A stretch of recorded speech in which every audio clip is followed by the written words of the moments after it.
Welcome to the Mind Like Water podcast. This is Toby Green, your host. We're going to go ahead and get right on into this piece right now. So this podcast is called The Alchemy of Stuff. This episode 3. Wonderful intro music. Hey, so basically, let's just jump right on into this Alchemy of Stuff piece. What I'm going to ask that you do is two things. Number one, get on your Google machine and type in GTD model. No, that's not a new STD. That's GTD for Get Things Done. So get on there and get the Get Things Done model. And the second piece I'm going to do, and you can save that, I'm going to encourage you to save that on your phone or on your tablet. It's just a good reference thing to have, so just have that down. You're going to need that. The second thing I'm going to ask that you do is I'm going to ask that you get a pen and paper. That's going to be crucial. Now, it's kind of funny showing the strength, I suppose, of this podcast as I recorded the last podcast, this podcast previously, and was so happy with it. And then I forgot that after I asked you to get a pen and paper, I never said why the heck I was asking you to do that. So maybe this isn't all it's cracked up to be. No, it's just me being a space cadet and trying to get a bunch of podcasts out here pretty quickly. So here's what we're going to do. Pen and paper in hand.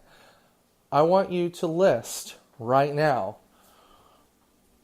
3 to 4 things. Take a couple seconds, even pause the podcast if you want. Take a couple seconds when I count to 3. I just want you to brainstorm whatever's on your mind in terms of things you're going to have to do. So on your mark, get set. We got 1, 2, 3. Pause the podcast now. Okay, welcome back. You took a couple minutes. I'm sure you made a list of things that are coming at you. Maybe these are things that, dinners that you're trying to plan. Maybe a trip to the zoo that you're looking to do. And by the way, congratulations. We are going to use a trip to the zoo as our kind of generic example to kind of walk this through what we're going to do. Now, I asked you to get that picture, the get things done mentality or get things done flow and diagram. That's very important. So we're going to be referencing that. I'm actually going to be walking you through that particular piece of the getting things done mode or workflow, as they would say. So with that in hand, let's start with the most basic thing. Okay, so you've got up that sheet. So let's start with those issues that you just had. We're going to call that stuff. These are all things that you've got coming up. They're things that you know are important. Maybe they're things that are good ideas. We, again, are going to be using the issue of the zoo, just as kind of my dummy issue that I'm going to be planning on. But you please go through this process in any way you like to help plan your thing. So you will notice at the top here is that stuff. The first thing that we need to do is have one of the most important features of the getting things done philosophy is we need to have one central inbox. I, for instance, use my phone. I use reminders on my phone to capture everything. I have an application, which I'll free plug here. I have an application called Informant that allows me to do further and deeper planning, which we'll talk about as we go on. But basically, you need one area to capture it all. And by the way, if you're a pen and paper person who's like, I don't want anything to do with that type of tech, same principle applies. Just have a little, it's always good that if you're a pen and paper person, especially to have your pen and paper system, but to have a little notebook that you can carry around that you can quickly flip to and put it in there. But you need some sort of system. So you now have the inbox. And this is the universal inbox for everything. So if you get a phone call from your boss right now that says, hey, I need you to come into work on Tuesday, you put it in that inbox. If you get something, if you say, boy, I'm going to go work out at the gym, that seems like a great idea, you put it in that inbox. One inbox to rule them all. So then, and the reason why that's so important is that when you have that capturing system in place, whatever that is, when that's in place, you've now got the fundamental foundation of the Get Things Done model because you know where to look. And human beings are habitual creatures who, if you have one place to look for stuff, it's why people oftentimes will leave their keys always in the same place so that they can find their keys and go out the door.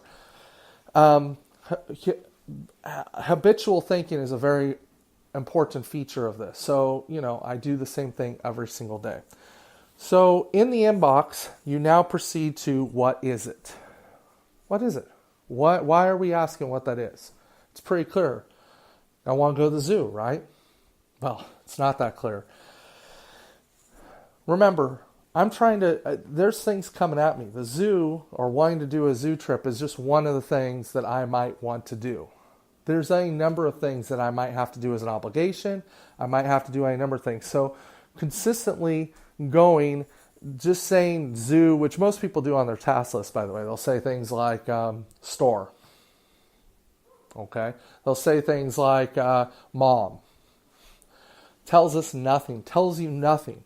It's inefficient. It doesn't work. So this is a new way of kind of thinking about it. So the first thing we have to do is define what the heck that is. What is it?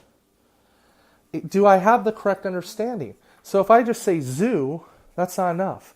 I need to give it a little bit more flavor and retitle it. So for me, I'd retitle it, say, take my family to the zoo.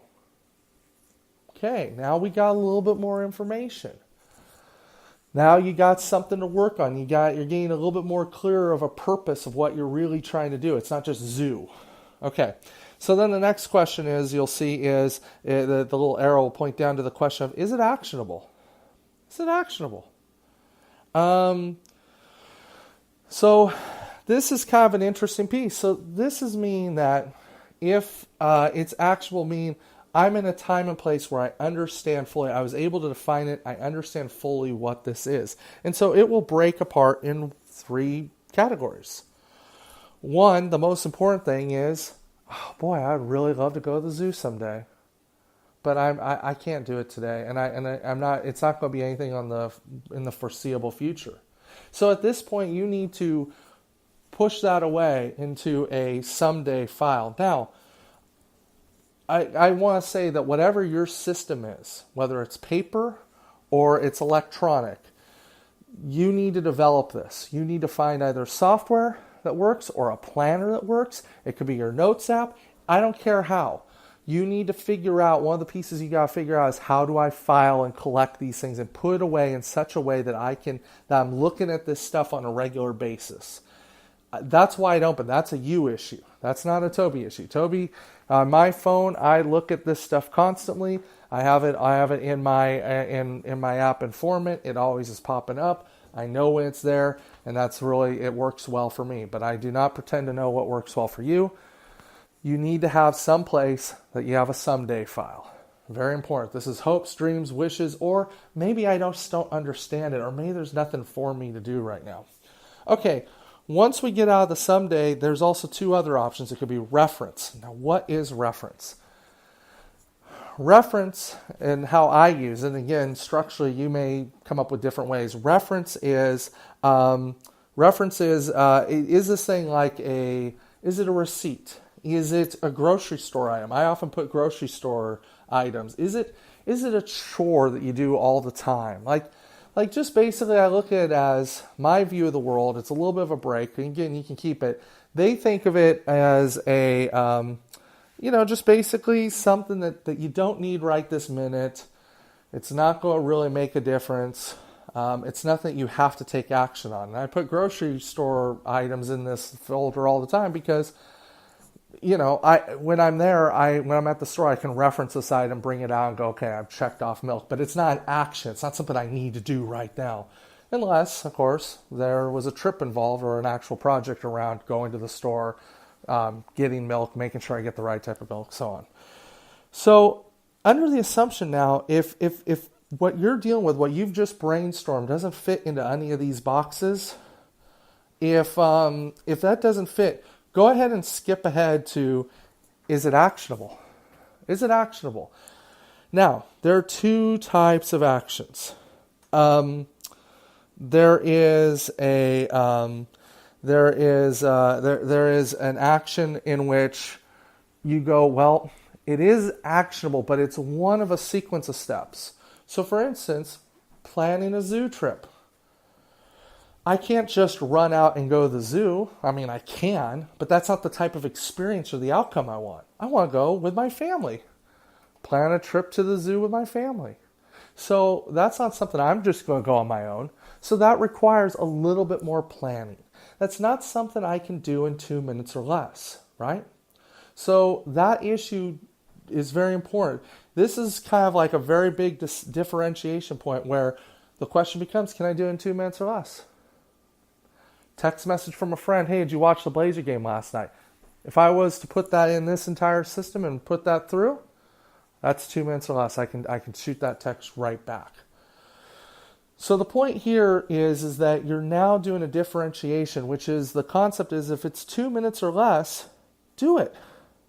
Now, if it's 2 minutes or less, but you're in a conversation and you don't have all the information, somebody else has information that you need, and you're waiting on them to get back to you, delegate. Get out of there. You don't need to do anything else. Delegate and say, I texted my wife. I'm waiting for a response from her. That item, it's gone through the process. I'm delegating it.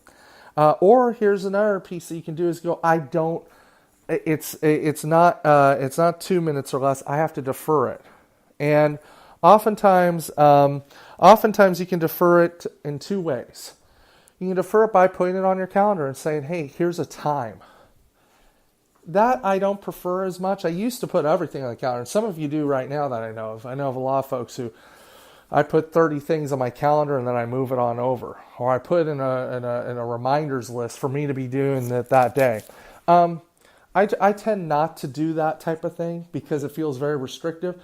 What I do is I put it in I do defer it, but I want to make sure that, as long as there's some sort of time frame for me to be checking on it, great, but I tend not to put it on my calendar.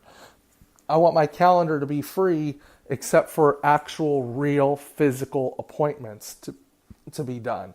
Meaning I have to be here. I don't want it to be a calendar thing of, I'm working on these other things. And there's a real cool reason why, and I'll get to that in just a moment. So you also see when you look at this flow chart is that there's another piece to this, which is project planning. Now that's a whole other thing. We are going to talk next week about, or the next podcast I should say, about the natural planning model, which is another hallmark of this whole methodology. But we're not going to talk about that now. This piece is just very basic, which is I have to do more than one thing to get this done. The zoo falls under that. I actually have to plan. I have to do and all plan is a fancy word for there's multiple things I need to do so we can have the type of zoo trip that I want us to have, that hopefully my family wants to have, and I know my family wants to have it because I'm going to include a part in my planning process, which is find out if they want to go to the zoo. It could very well be I talk to them and they go, I don't want to go to the zoo. I want to go to the movies. Okay. The point being that that's a part of deferring it is understand that it's a project. Okay.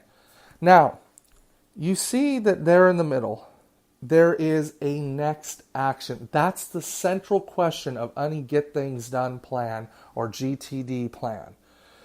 What is, okay, the zoo. Toby, we know you want to go to the zoo. You want to take your family to the zoo. That's wonderful. What is the next practical action that you need to do to get to the zoo, to get this off the ground? Now, I need time to think about that. I don't know.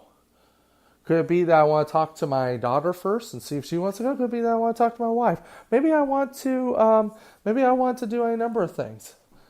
Maybe I gotta figure out if we're in between paychecks and maybe we're running a little low and we can't afford to go to the zoo this weekend or whatever. So I have to do all of those calculations. So my next practical plan is to sit down and kind of figure out how I'm going to generate a brainstorm. So I also want to know, well, is that even worth doing? So maybe my next practical action isn't to go to the zoo, or take my